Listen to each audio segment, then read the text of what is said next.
Amén. Vamos a abrir, hermanos, la palabra del Señor y buscamos en la carta a los Romanos, el capítulo número 3. Los días miércoles estamos estudiando la carta a los Romanos y vamos a leer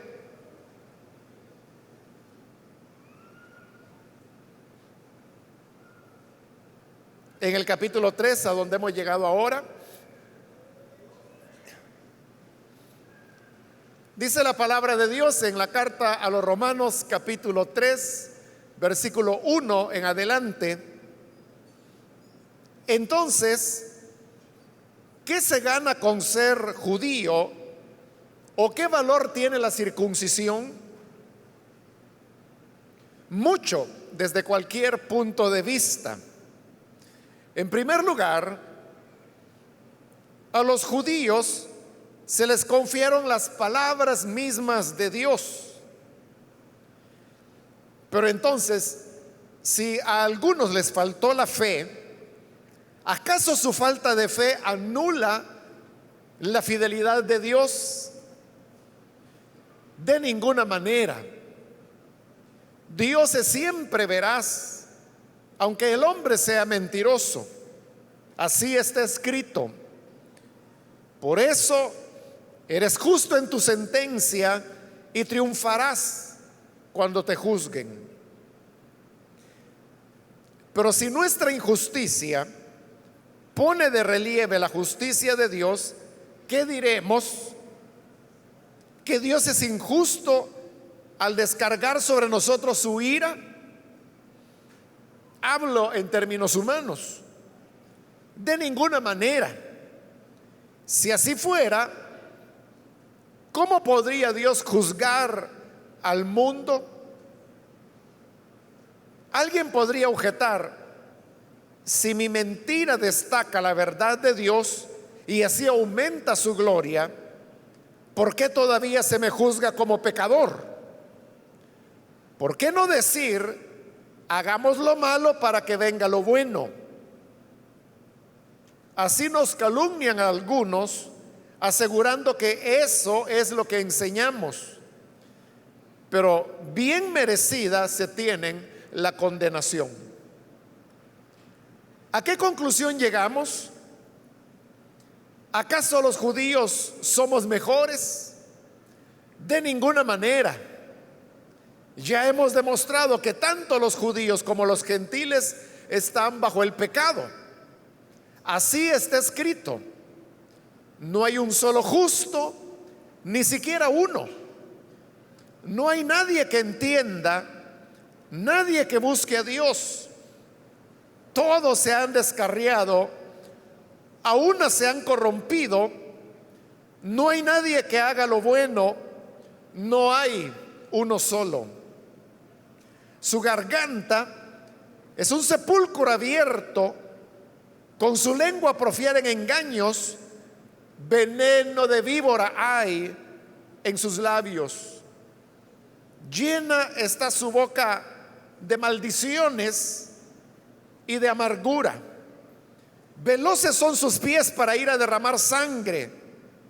Dejan ruina y miseria en sus caminos y no conocen la senda de la paz.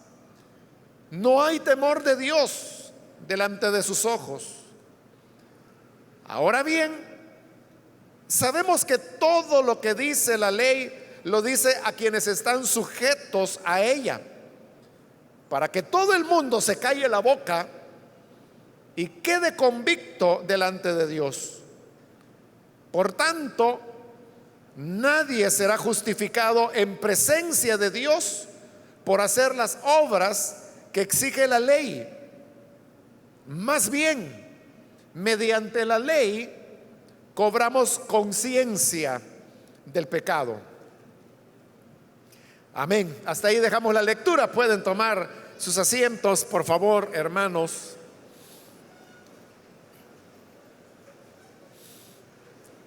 Hermanos, al llegar a este versículo 1 del capítulo 3, encontramos que el apóstol Pablo continúa con ese diálogo imaginario que él está realizando con un judío.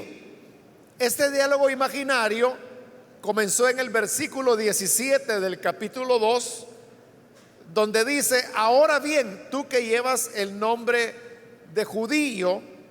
Es decir, él ahí se está dirigiendo a alguien que era judío y que se jactaba del hecho de ser judío. Pero no es que esa persona esté ahí, sino que solamente Pablo está imaginando como que si él estuviese hablando con un judío, y entonces está desarrollando toda esta argumentación.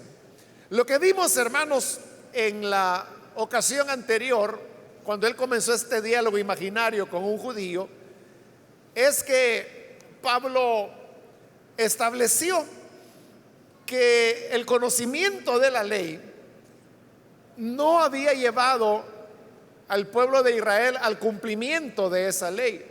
Pues explicamos que la ley demandaba una vida de santidad de personas que no tenían la capacidad de poder llevar esa línea, esa rectitud que la ley demanda. Entonces uno preguntaría: ¿por qué Dios le entrega la ley a gente que él sabía que no tenía la capacidad de cumplirla?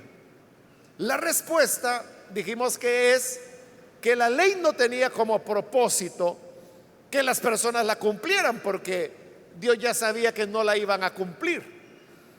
Es más, desde el momento en que el Señor entregó la ley, y que allá en el capítulo 20 del libro del Éxodo, el pueblo de Israel dijo: todo lo que has dicho lo haremos. Entonces Dios les dijo: esa es mentira. Ustedes están diciendo que van a cumplir con la ley, pero no lo van a hacer. Es decir, desde el momento en que Dios está entregando la ley, ya Él estaba diciendo que no la iban a cumplir, porque la naturaleza humana es pecaminosa. Es todo esto que Pablo ha venido explicando en los primeros 2 capítulos de esta carta. Entonces, ¿por qué Dios le daba la ley a gente que él sabía no tenían la capacidad de cumplirla? La respuesta es que les entregó la ley no para que la cumplieran, sino para que a través de la ley fueran conscientes de cuán pecadores eran. Como más adelante, ya en el capítulo 7, Pablo lo va a explicar, porque él, recordemos, era judío. Pero él dice: yo no hubiera sabido que la codicia es pecado si no fuera porque la ley dice: no codiciarás. Pero ¿qué pasó con Pablo? Cuando él leyó la ley que decía no codiciarás, ¿dejó de codiciar? Todo lo contrario. Pablo dice que el pecado cobró fuerza por el mandamiento, y así dice: el pecado me mató. Entonces la ley, que como Pablo dice era buena, era justa, porque expresa la voluntad de Dios, para mí, dice, resultó en muerte. Entonces el propósito de la ley era solamente el que las personas se dieran cuenta cuán pecadores eran. Y eso lo vamos a ver más adelante en el pasaje que hoy nos corresponde estudiar. Ahora, en el versículo 1 del capítulo 3, que es donde hoy hemos iniciado la lectura, Pablo continúa ese diálogo imaginario con un judío. Y en este diálogo, él comienza a responder preguntas que un judío podía hacerle. Es decir, son preguntas imaginarias, porque ya dijimos que ese judío es imaginario y el diálogo también es imaginario. Pero en esa imaginación Pablo llega a pensar cuáles podrían ser las objeciones o las preguntas que un judío pudiera hacer. Otra manera de interpretarlo es que algunos piensan que estas preguntas no era que Pablo las estuviera imaginando, sino que eran las preguntas que los judíos le habían hecho en todos esos años que él había desarrollado su ministerio. Porque recordemos, yo se lo dije en la introducción a Romanos, que Romanos es la última carta que Pablo escribió. La está escribiendo al final de su ministerio. Y por lo tanto, él aquí ya tenía décadas de experiencia presentándoles el mensaje del evangelio a los judíos. Y por eso algunos dicen, no es que Pablo estuviera imaginando estas objeciones, sino que eran las objeciones, eran las preguntas reales que los judíos les hacían a él cuando él les presentaba el evangelio de gracia. Si esta interpretación es correcta, entonces el pasaje resulta ser más interesante aún, porque eso nos permite entrar dentro de el tipo de preguntas con las cuales Pablo se encontraba cuando evangelizaba a los judíos. La primera pregunta es: ¿qué se gana con ser judío o qué valor tiene la circuncisión? Porque recordemos que eso es lo que Pablo ha dicho en la parte final del capítulo 2. En primer lugar, que la ley no puede salvar, porque su propósito no era salvar, sino solamente mostrar cuán pecador era el hombre. Y lo segundo es que Pablo desvirtuó la circuncisión. Pablo dijo que realmente a Dios no le importa si un hombre es o no es circuncidado. A Dios lo que le importa es si esa persona está cumpliendo la voluntad de Dios o no. ¿Cuál pueda ser la condición anatómica de un hombre? Esa no es preocupación de Dios. Lo que a Dios sí le interesa es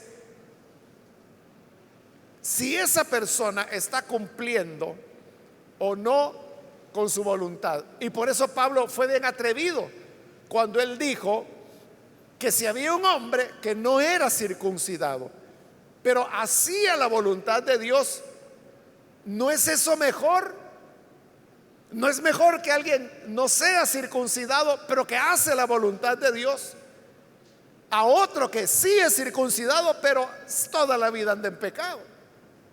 Obviamente, Dios se agrada de aquel que hace su voluntad, aunque no sea circuncidado. Entonces, si Pablo ya desvirtuó la ley y ya desvirtuó la circuncisión, era lógico que le hicieran esta pregunta: ¿qué se gana entonces con ser judío o qué valor tiene la circuncisión? No tiene ningún valor. En el versículo 2, Pablo responde, como le han dicho, ¿qué se gana? Él responde: mucho, desde cualquier punto de vista. Note que la Reina Valera, si es la que usted tiene, dice que cuando pregunta ¿de qué aprovecha la circuncisión?, dice mucho en todas maneras. Y dice: primero, ciertamente que les ha sido confiada la palabra de Dios. La NBI dice: en primer lugar, a los judíos se les confiaron las palabras mismas de Dios. Entonces, ambas traducciones son correctas, porque eso es lo que dice en el original. Pero note, Pablo aquí está diciendo en primer lugar,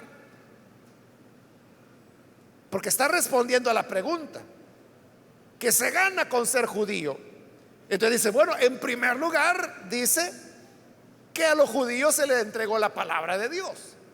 Pero cuando uno ha dicho en primer lugar que se les entregó la palabra de Dios, entonces en segundo lugar, ¿qué? Y en tercer lugar, ¿qué? Y en cuarto lugar, ¿qué otra cosa? ¿Qué otra ventaja de ser judío? Pero Pablo ya no vuelve a mencionar nada. Entonces, cuando Pablo dice primero y utiliza la expresión primeramente o en primer lugar, es porque hay un segundo lugar, un tercer lugar, un cuarto lugar, de los cuales ya Pablo no menciona nada. Eso es un error, obviamente. Pero ¿por qué ocurría el error? Porque recordemos que Pablo en realidad no era quien escribía las cartas. Pablo lo que hacía era que la dictaba. Y había alguna persona que cumplía la función de secretario, solo que en la época no se le daba ese nombre, sino que se le llamaba amanuense. El amanuense era la persona que escuchaba el dictado de una persona e iba escribiendo la carta. Al final de la misma vamos a encontrar que, bueno, al menos el capítulo 16, que ya dijimos que es una carta separada, ahí aparece que quien escribió la carta era un hermano llamado Tercio. Y él mismo se pone ahí: yo, Tercio, que escribí la carta. Entonces, significa que Pablo no escribía, sino que él lo que hacía era que dictaba. Y cuando uno dicta, usted sabe que uno solo está hablando.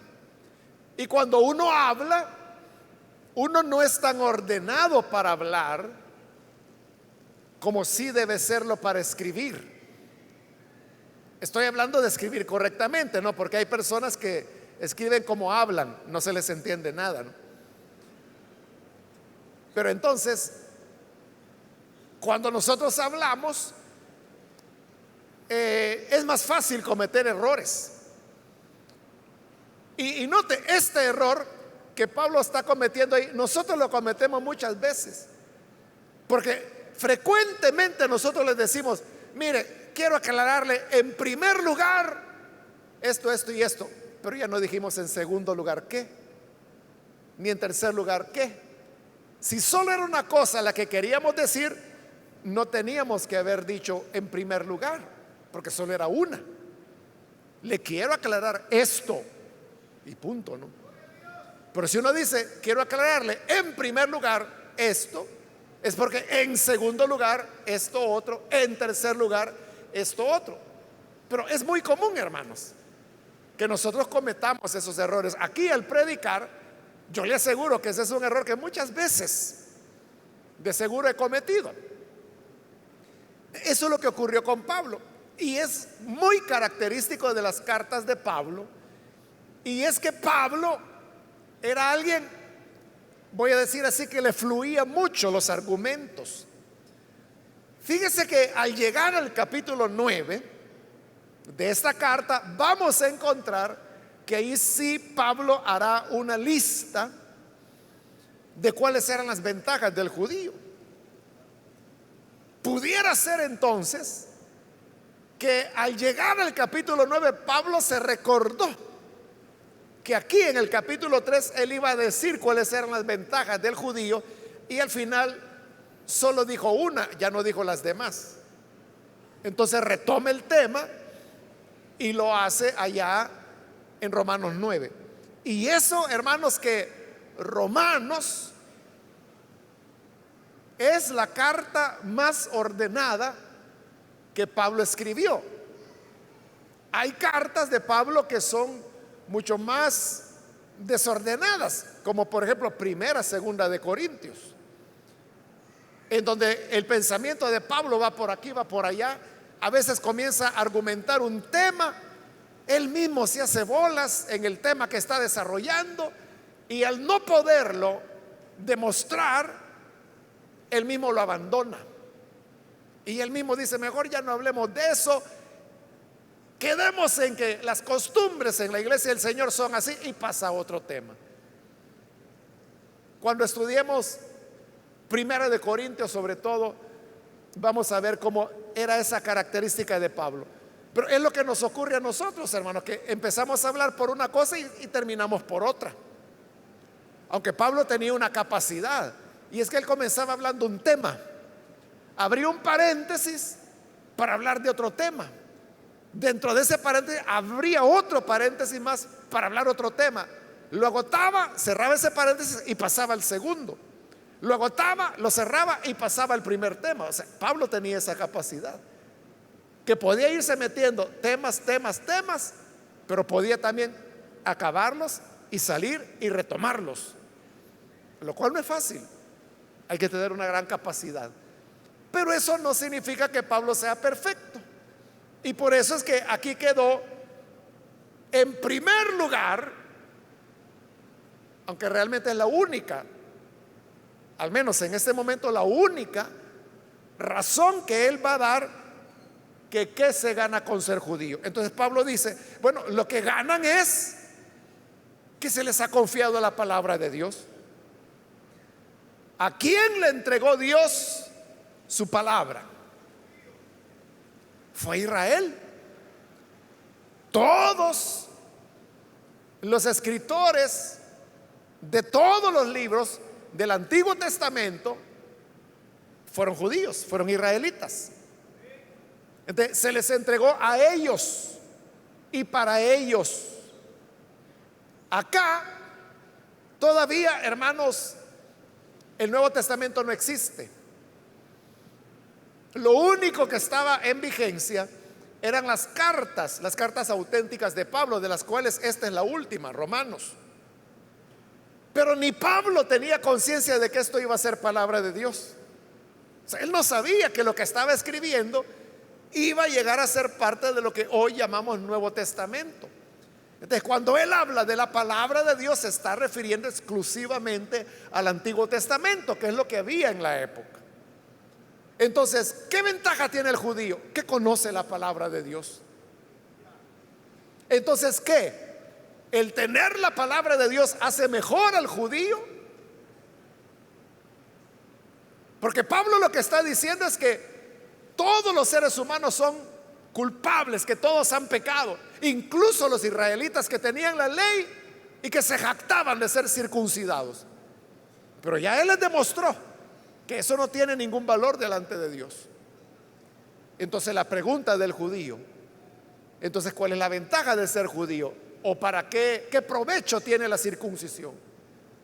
Entonces Pablo dice, bueno, la ventaja es que tienen la palabra de Dios. Y entonces significa que el judío tiene ventaja sobre el pagano y que no es tan malo como el pagano. Es que Pablo no ha terminado. Y en el versículo 3 dice, pero entonces, si a alguno les faltó la fe, ¿acaso su falta de fe anula la fidelidad de Dios?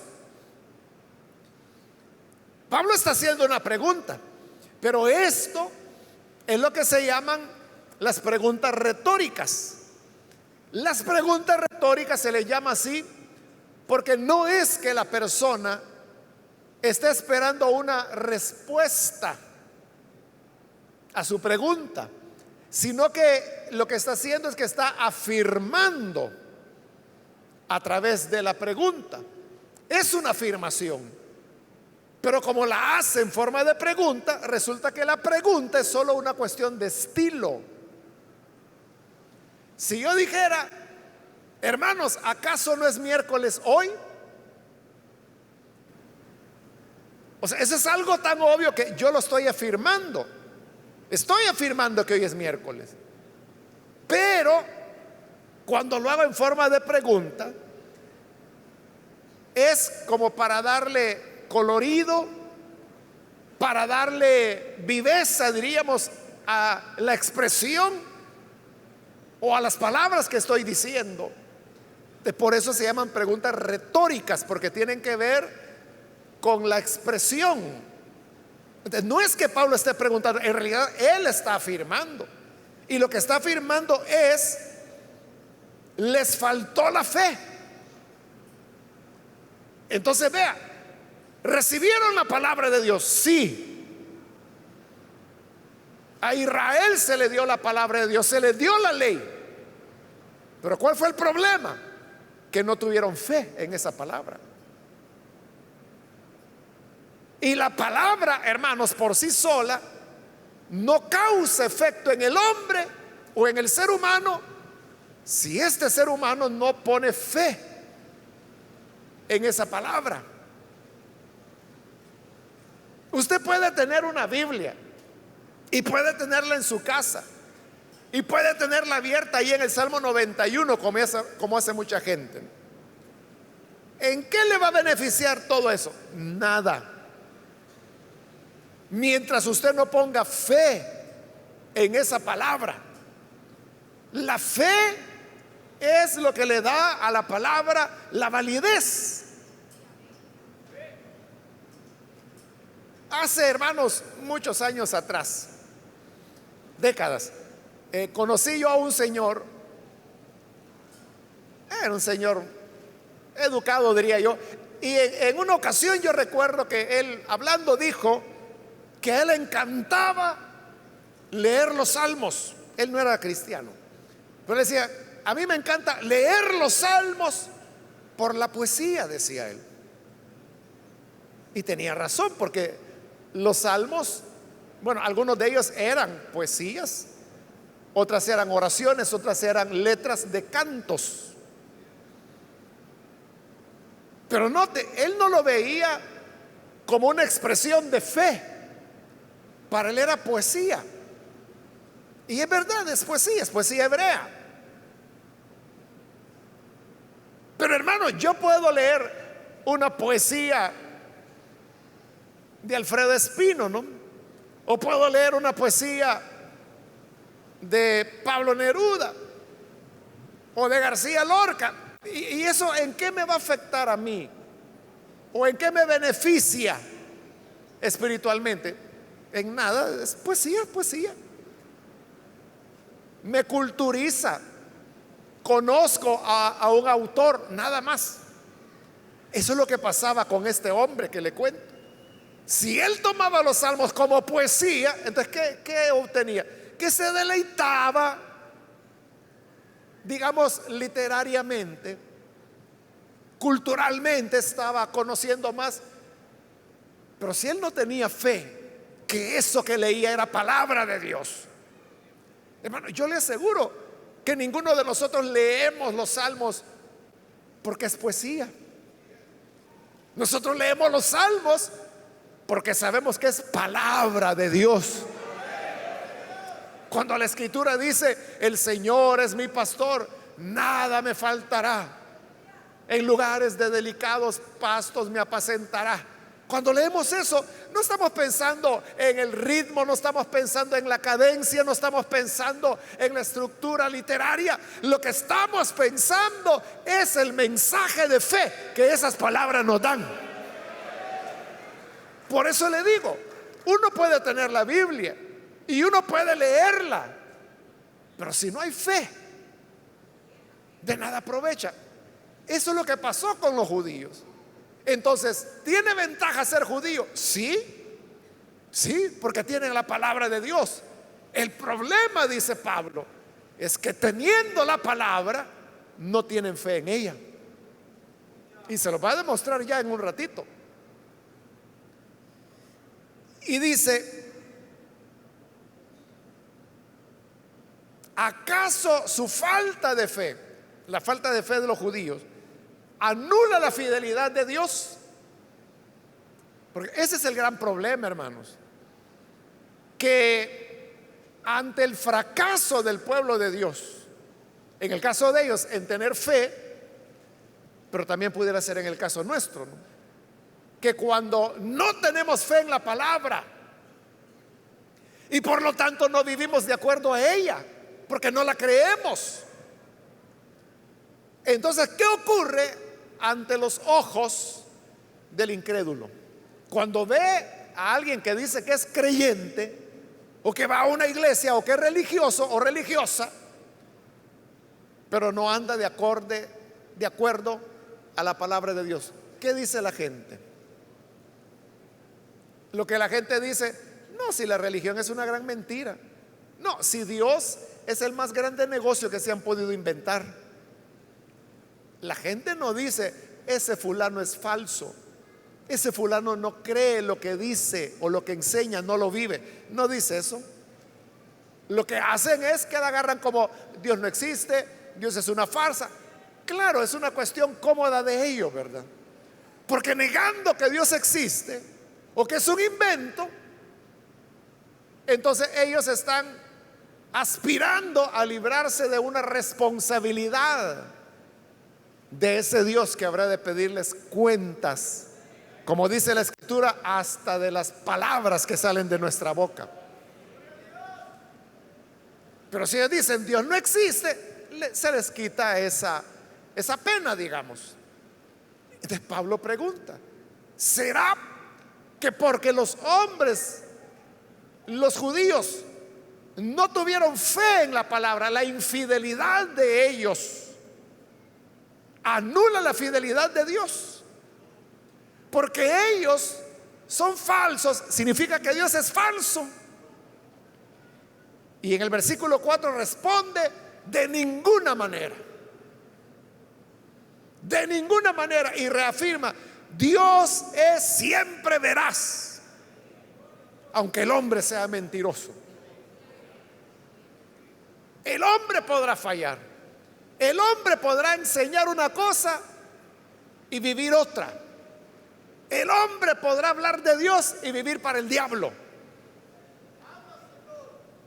¿Qué significa eso? ¿Que Dios no existe? No. Lo que significa es que ese es mentiroso, pero Dios continúa siendo verdadero. Dios es veraz y todo hombre mentiroso. Y para que quede más claro, cita el Salmo que viene a continuación. Así está escrito, dice: por eso eres justo en tu sentencia y triunfarás cuando te juzguen. Es una cita que él está tomando del Salmo 51. Lo que hoy es el Salmo 51. Entonces lo que dice es que lo que Dios dice, lo que Dios sentencia, lo que Dios afirma, es verdad. Y si Dios es sometido a juicio, triunfará.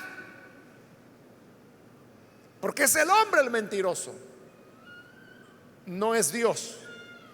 Ahora, ahí, hermanos, ante esa pregunta, su falta de fe anula la fidelidad de Dios, y la respuesta: de ninguna manera. Ese de ninguna manera es la primera vez de 11 veces que aparece en esta carta a los romanos. Esta es la primera, que Pablo hace una pregunta y él responde: de ninguna manera. 11 veces aparece. Bueno, en este capítulo 3, si no estoy mal, son 4 veces que aparece. Sí, así es. La primera está ahí en el versículo 4, de ninguna manera, dice. En el versículo 6, de ninguna manera. En el versículo 9, de ninguna manera. Y en el versículo 31, de ninguna manera. Ahí la tiene usted. 4 de 11 veces. Faltan 7 más que van a continuar apareciendo. La última aparece en el capítulo 11 de esta carta. Pero al decir de ninguna manera, es una forma de negar con fuerza algo que él mismo está preguntando. Y lo que aquí está preguntando es: ¿queda anulada la fidelidad de Dios? De ninguna manera. Lo que queda anulado es la supuesta integridad del hombre, porque resulta que todos son mentirosos. Entonces vea, a la pregunta del judío: ¿qué ventaja tiene ser judío? Bueno, la ventaja, dice Pablo, es que tienes la palabra de Dios. Pero eso no te hace mejor.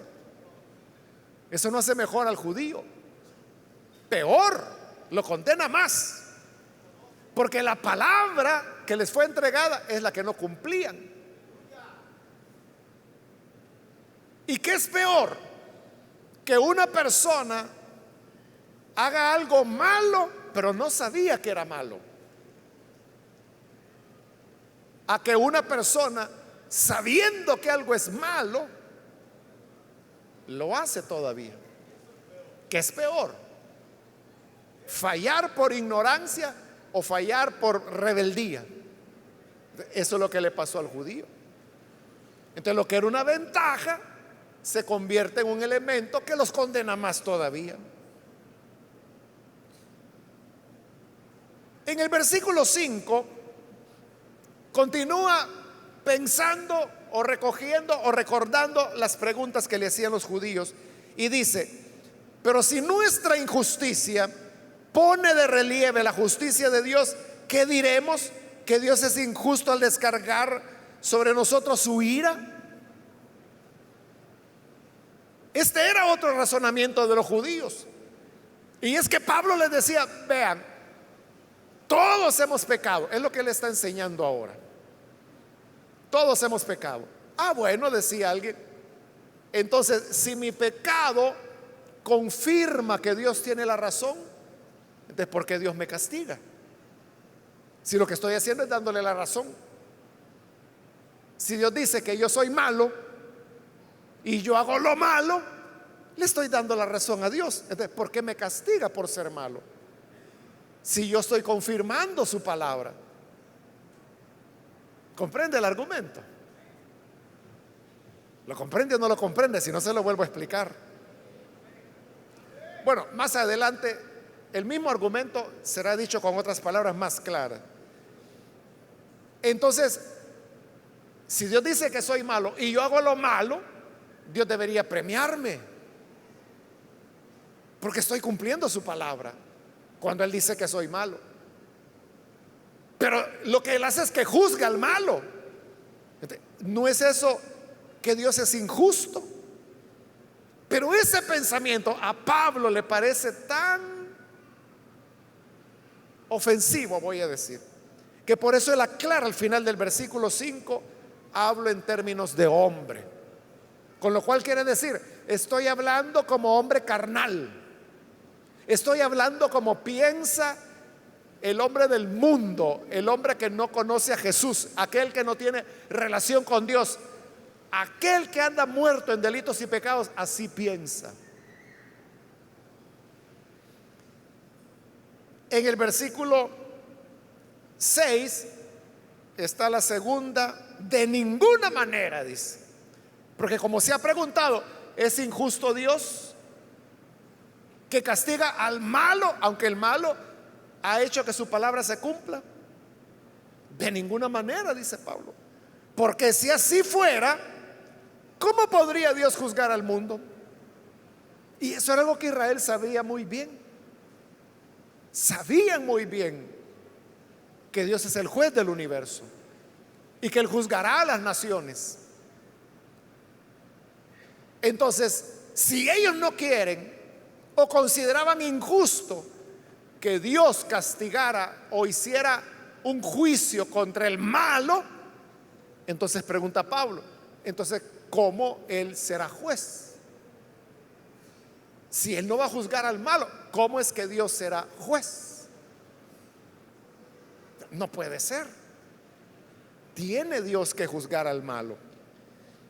Versículo 7, ahí donde le digo está el otro argumento, solo que ahora ya en otras palabras.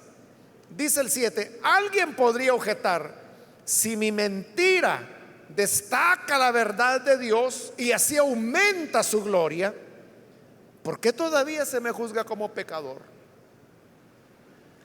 Porque el Señor dice que todos somos mentirosos. Eso dice la Biblia, ¿eh? Que todos somos mentirosos. Entonces dice alguien: entonces, si yo miento, estoy demostrando que Dios dijo la verdad. Entonces, si Dios dijo la verdad, eso aumenta su gloria. Entonces, el argumento es: cada vez que yo miento, Dios recibe más gloria.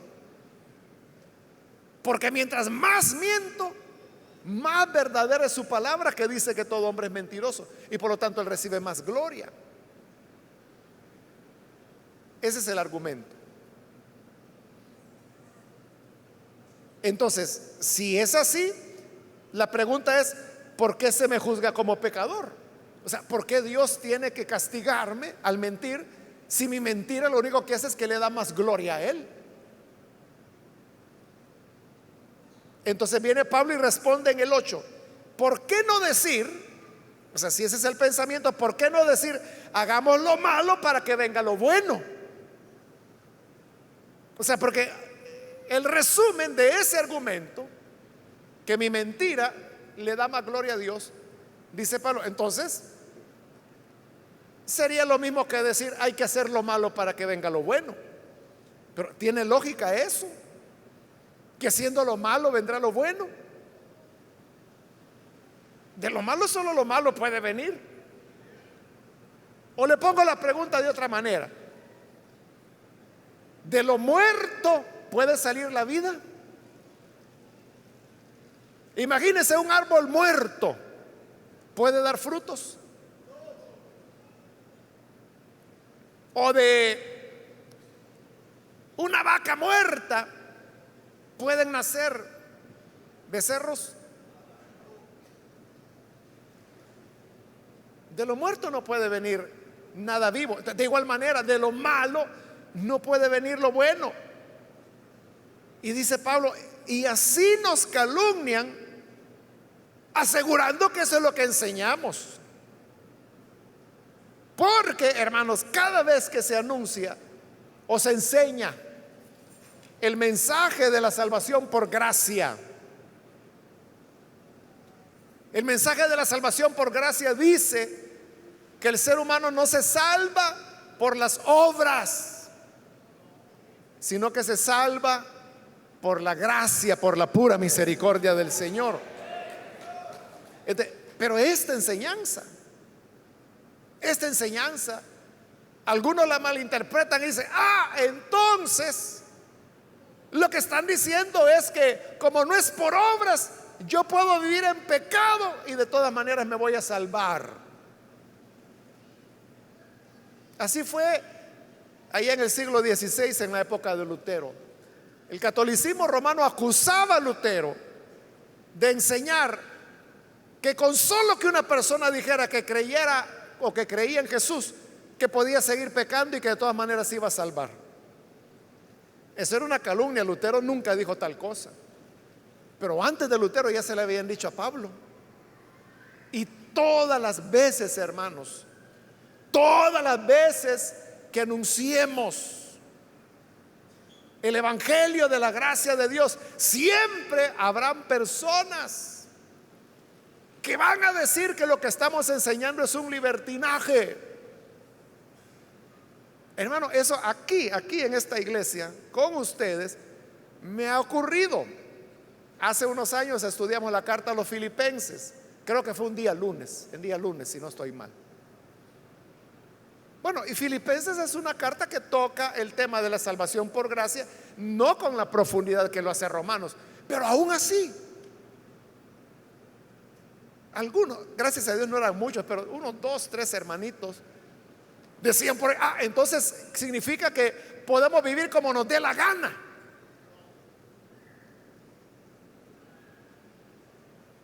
O sea, no debemos extrañarnos que haya gente que piense así. Así pensaban que era la enseñanza de Pablo. Así pensaron que fue la enseñanza de Lutero. Por eso le digo, todas las veces que enseñemos de la gracia del Señor, de una salvación no de obras, sino que por gracia, siempre nos van a acusar que estamos enseñando libertinaje. Pero ¿qué dice Pablo ante esos que decían que Pablo enseñaba libertinaje? Él dice, bien merecida se tienen la condenación. Por ahora es todo lo que él va a decir. Esos que nos señalan de esa manera ya tienen bien ganada su condenación por andar tergiversando la palabra. Pero en el capítulo 6 él va a demostrar, él va a explicar por qué no es verdad eso. ¿Por qué no es cierto que enseñar gracia significa libertinaje? O hay gente que dice, es que mire, si enseñamos que la salvación no se pierde, entonces todos se van a ir a pecar. Esa es una calumnia, y el que así cree, bien merecida tiene la perdición, como dice Pablo. No ha entendido el evangelio esa persona. Entonces cree que la gente no hace el mal porque la tienen sentenciada. Entonces, ¿dónde está la operación salvadora de Dios? Entonces, ¿para qué sirve el nuevo nacimiento? Si Dios no va a cambiar el corazón de las personas, ahí sí hay que tenerlos amenazados, hay que tenerlos sentenciados. Es que si peca, hermano, se va a ir al infierno. Eso no haber entendido el Evangelio. Pero como le digo, es en el capítulo 6 donde Pablo va a explicar claramente por qué salvación por gracia no significa libertinaje. Por ahora se limita a decir esas palabras lindas, ¿verdad? Bien merecida tienen la condenación los que nos calumnian de esa manera. Versículo 9. Ahora Pablo va a resumir lo que ha dicho en el capítulo 1, en el capítulo 2 y estos primeros 8 versículos del capítulo 3. 9, pregunta: ¿a qué conclusión llegamos? Hoy sí, él va a sacar la conclusión de todo este razonamiento. ¿Acaso los judíos somos mejores? Y por tercera vez responde: de ninguna manera. El judío no es mejor que el pagano, porque dice el 9: ya hemos demostrado que tanto los judíos como los gentiles están bajo el pecado. ¿Son los judíos mejores que los gentiles? De ninguna manera, dice Pablo. Y esto es importante para la gente que hoy en día anda loquita con los judíos, que andan hasta aprendiendo hebreo, que se visten con las vestiduras religiosas del judaísmo, que andan sonando chofares y todas esas cosas tomadas del judaísmo, porque esta gente cree que en eso hay algo especial y no han leído el versículo 9 del capítulo 3 de Romanos, donde pregunta: ¿acaso los judíos somos mejores? De ninguna manera, estamos iguales. Tanto judíos como gentiles, dice, todos estamos bajo pecado. Versículo 10: así está escrito. Y aquí él comienza a citar una lista de pasajes. La mayor parte de ellos son tomadas de los Salmos, aunque hay una cita de Isaías y probablemente, porque no se está seguro, pero probablemente también hay una cita de Eclesiastés. Pero la mayoría son salmos. Y dice este salmo, versículo 10: no hay un solo justo, ni siquiera uno. No hay nadie que entienda, nadie que busque a Dios. O sea, el salmo no puede ser más claro. Está diciendo: no hay nadie bueno, no hay un solo justo, no hay quien entienda, nadie busca a Dios. Versículo 12: todos se han descarriado. Y usted sabe qué es descarriarse. Se utilizaba de las ovejas cuando se perdían, se alejaban del redil, perdían el camino. Eso es descarriarse. Entonces dice: todos los seres humanos nos descarriamos, aún se han corrompido, todos nos corrompimos. La palabra que ahí se utiliza para corromperse es la misma palabra que utilizaban para la leche cuando se echaba a perder. Aquí, hermanos, en El Salvador, nosotros llamamos que se cortó la leche y ya no sirve, ¿verdad? La gente la tira, la bota, aunque yo he oído que dicen que de ahí se puede hacer cuajada de la leche cortada, pero no sé. Pero la idea es esa, ¿no? Que la leche se arruina cuando no se la conserva adecuadamente, cuando no está en refrigeración o cuando entra en contacto con otros líquidos o sustancias, la pueden corromper, la pueden echar a perder. Y usted sabe que si una persona se toma esa leche, hermano, le va a ir mal, ¿verdad? Un par de días. A eso se refiere cuando dice se corrompieron. Todos se corrompieron, hermano. Todos nos echamos a perder, enfermamos. enfermamos a Dios tal como estamos. No hay nadie que haga lo bueno, no hay uno solo. Fíjese que los salmos son muy repetitivos. Insistir, no hay ni uno, no hay ni uno. Esa es la idea, que todos estamos bajo condenación. Versículo 13: su garganta es un sepulcro abierto. Se está refiriendo a lo que los seres humanos hablamos. Dice que la garganta del hombre es como un sepulcro abierto. Imagínese que usted va a un cementerio y por alguna razón tiene que abrir un sepulcro. ¿Qué va a encontrar ahí? Va a encontrar que apesta, va a encontrar gusaneros, va a encontrar algo que le va a dar deseos de vomitar. Esa es la boca del ser humano. Somos en nuestra boca un sepulcro abierto. Su lengua, dice, profiere engaños. Veneno de víbora hay en sus labios. Nuestros labios, nuestras palabras son venenosas, más venenosas que el veneno de las víboras. Venenosas, no todas son venenosas, ¿no? Pero algunas sí.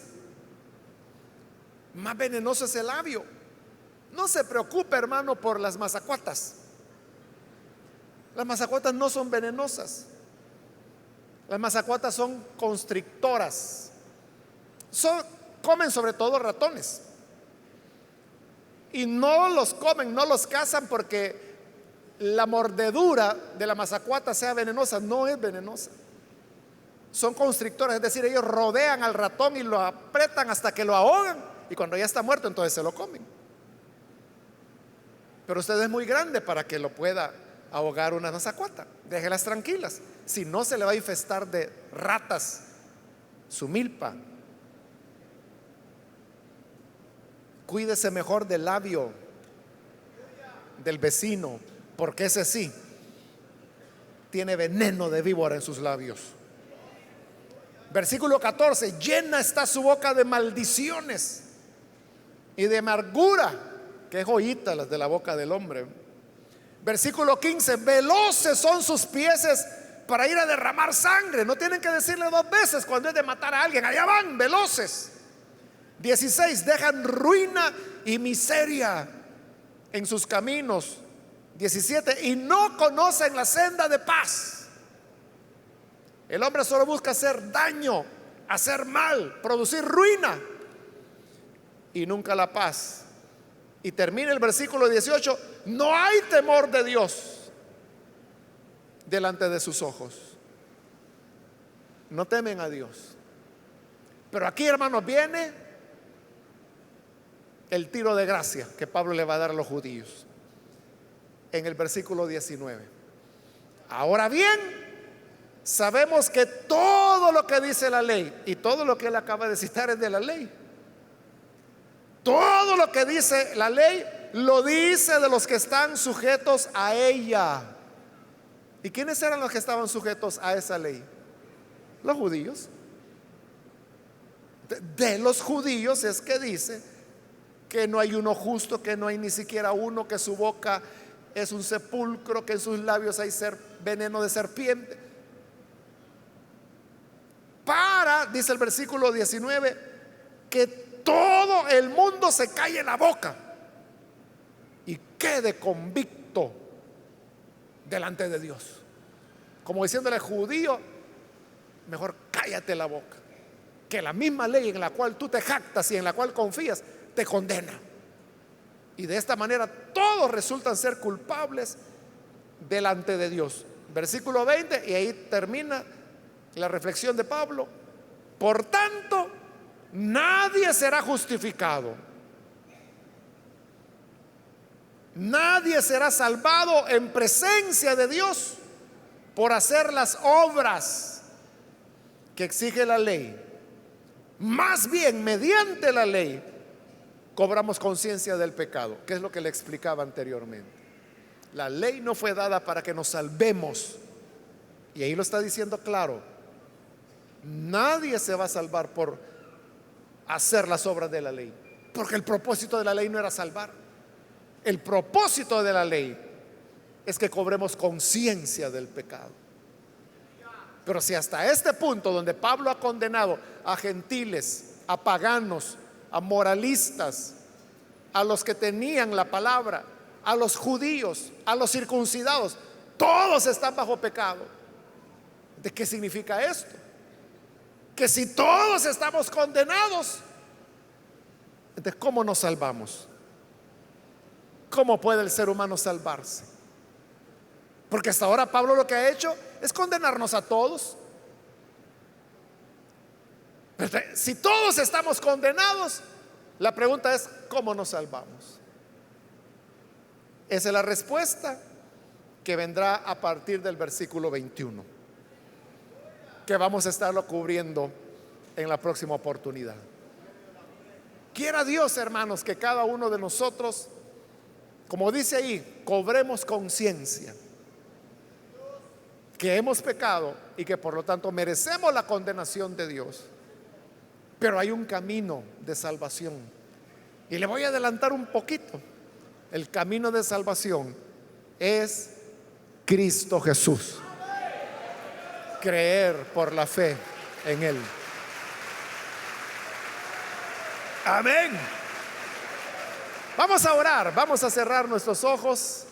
Y yo quiero invitar a las personas que todavía no han recibido al Señor Jesús como Salvador, mas si usted ha escuchado la palabra y a través de ella usted se da cuenta que la gracia del Señor se ha mostrado por cuanto todos hemos pecado, todos resultamos ser culpables delante de Dios, pero hay una esperanza y hay un camino de vida, un camino de perdón y de reconciliación con Dios, y ese camino es el Hijo de Dios. Si hay con nosotros algún amigo que es primera vez que necesita venir al Salvador, yo le invito para que en el lugar donde usted está se ponga en pie si desea recibir al Hijo de Dios, y nosotros vamos a orar por usted. Allí en el lugar donde se encuentra, con toda confianza, póngase en pie para que oremos por usted. Solo le voy a pedir que lo haga rápidamente, ya que tengo un par de minutos nada más, pero quiero animarle para que aproveche usted la oportunidad. ¿Hay alguna persona, algún amigo, amiga que necesita venir?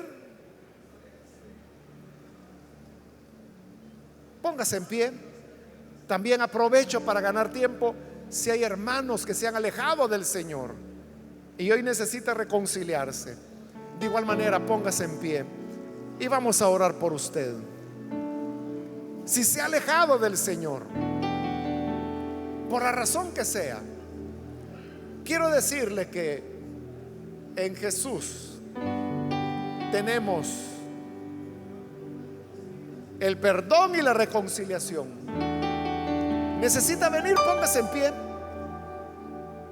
Solo le pido que lo haga en este momento, ya que debo hacer la oración, pero si hay alguien que necesita recibirla, póngase en pie, aprovecha ahora mismo, con toda confianza.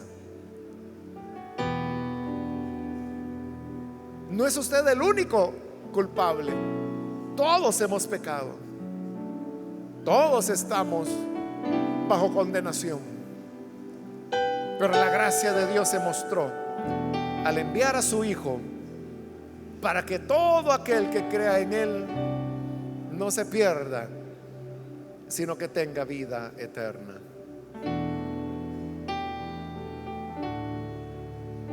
¿Hay alguien?